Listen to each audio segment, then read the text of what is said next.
Volcanoes are a terrifying force of nature that have ravaged the Earth for thousands of years, and they form in three distinct ways.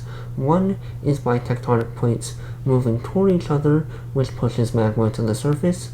Two is by tectonic plates moving away from each other, making a channel for magma to rise to the surface. And three is via volcanic hotspots, which is when superheated magma rises to the surface all on its own.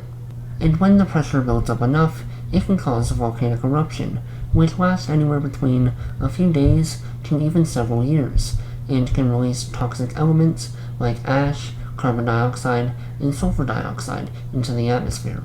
Some of the biggest volcanic eruptions happen in Indonesia.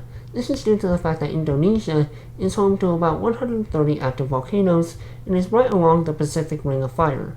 And one of the biggest volcanic eruptions that ever happened in Indonesia was the eruption of Mount Tambora, which took place on April 5th through April 17th of 1815.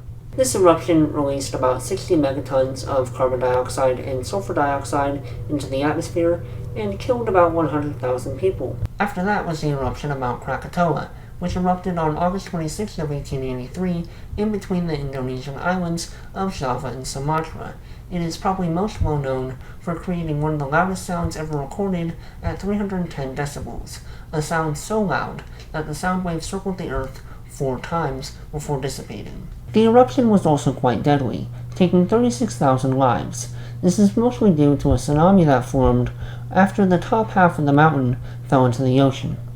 On May 22nd of 1915, we had the eruption of Mount Lassen in California, which is significant to me because that was the first eruption ever recorded. No, I do not count the 1906 eruption of Mount Vesuvius. That was like a half a second of footage. The last volcanic eruption worth mentioning is the eruption of Mount St. Helens, which erupted on May 18th of 1980 at 8:32 a.m. in Tasmania County, Washington State. This eruption completely buried North Fork Toutle River Valley, that's too many nouns for a place, completely in ash, and the ash from the eruption reached an altitude of 80,000 feet, which is 20,000 feet more than the height of the mushroom cloud from the atomic bomb that hit Hiroshima. So that was a brief rundown of some of the most impactful volcanic eruptions throughout history. That's all from me, and I will see you tomorrow.